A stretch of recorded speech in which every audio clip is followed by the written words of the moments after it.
पिठाफू हे जगातील अत्यंत शक्तिमान व महान असे पीठ आहे. कुठल्याही मानवाच्या जीवनाची दिशा बदलणारे असे हे एकमेव शक्तिपीठ आहे.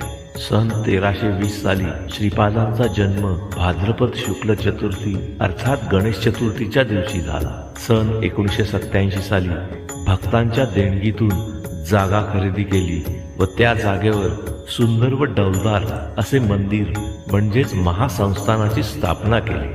श्रीपाद श्रीवल्लभ चरित्रामृत ह्या अक्षर सत्य ग्रंथात श्रीपादांनी असे सांगितले आहे की जेथे माझा जन्म झाला त्याच जागी माझे पादुका मंदिर होणार व त्याने सांगितल्याप्रमाणे श्रीपादांच्या जन्मस्थळी श्रीपादांच्या पादुकांची स्थापना झाली. या मंदिरात श्रीपाद श्रीवल्लभ, श्री दत्तात्रेय व श्री नृसिंह सरस्वती यांच्या अप्रतिम व तेजस्वी अशा सुंदर मूर्ती आहेत. तसेच मनमोहक व आकर्षणीय अशा काळ्या रंगाच्या श्रीपादांच्या पादुका आहेत.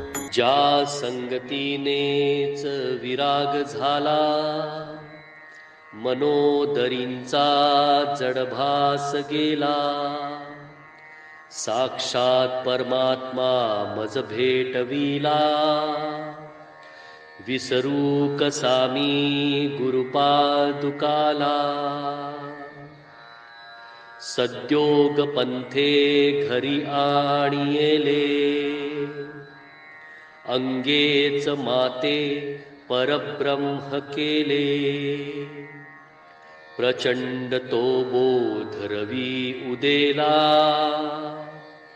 विसरू कसा मी गुरुपादुकाला.